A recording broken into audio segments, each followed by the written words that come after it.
É com muita satisfação que damos início à nossa caminhada pela mandala das 9 personalidades, pelos 9 raios do Eneagrama.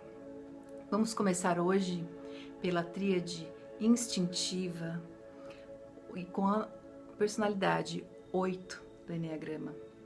O poderoso ou a poderosa, o líder ou a líder, o confrontador ou a confrontadora. O 8, ele tem como emoção central a raiva, assim como o 9 e o 1, que eu vou explicar amanhã e depois. Nós damos início hoje pela personalidade 8, pelo raio 8, porque nós vamos subir do centro do nosso corpo, do centro do nosso abdômen, para o nosso coração e depois para a nossa mente. Nós temos também os elementos relacionados a cada número do Eneagrama, a cada raio do Eneagrama.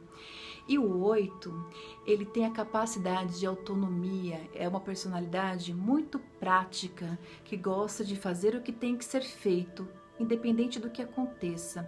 Muitas vezes ele passa por cima das coisas e das pessoas para poder viabilizar o que ele quer fazer.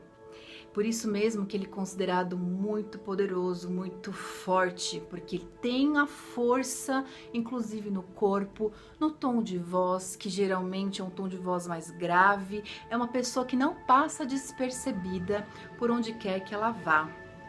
E ele gosta muito de dominar as pessoas, de intimidar as pessoas.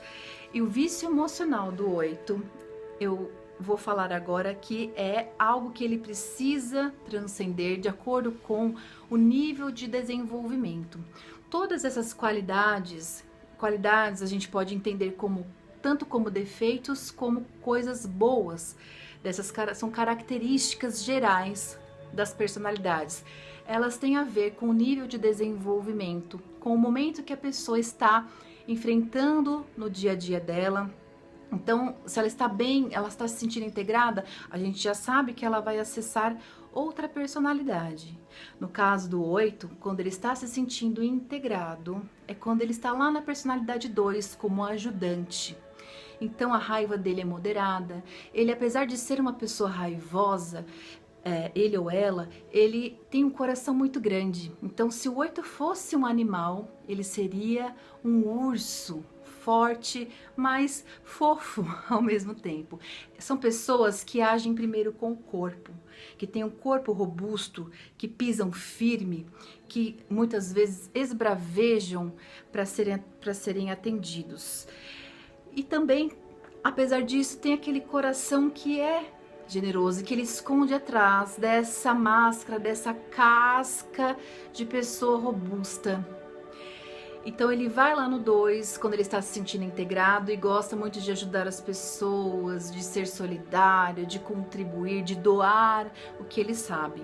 Ele tem uma capacidade de liderança muito forte e o vício emocional, como eu falei, que eu ia comentar, é a luxúria. Ele está ligado muito aos prazeres da carne, as coisas que não são, as coisas que são mundanas, né? Então, o que ele precisa fazer quando ele está fazendo o trabalho de desenvolvimento, de acordo com cada momento da vida dele. Então, se você está se identificando com essas características e você acredita que você pode ser o 8, você tem que entender que muitas vezes, nesse momento, você pode ter passado desse nível. Você não está tão enraizado nesse nível e você pode ter transcendido, evoluído.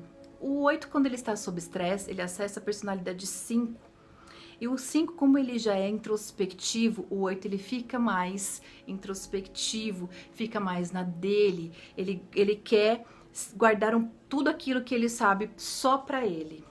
Então, se você notar tudo isso, todo esse movimento dessas características, e o 8 pode ter a asa 7, que é uma pessoa um pouco mais animada, mais alegre, mais divertida, mas também mais impaciente, ou ele pode ter a asa 9, que é um pouco mais mediador de conflitos, ele é raivoso, mas ele não gosta muito de brigas, gosta de conciliar as brigas das pessoas, então tem tudo isso que pode ser considerado. Então você, meu querido, minha querida, que se identificou com a raio 8, com a personalidade 8, com o tipo 8 do Enneagrama e ainda quer fazer o teste para ter certeza, você vai lá aqui embaixo, que eu vou deixar o link do Marco Meda, do teste do Enneagrama do Marco Meda, para você saber se é isso mesmo. Se sair um pouquinho da personalidade 7, um pouquinho da personalidade 9, pode ser que você vai ter um pouquinho dessas características também, tá? E é claro que você tem que ser sincero consigo mesmo.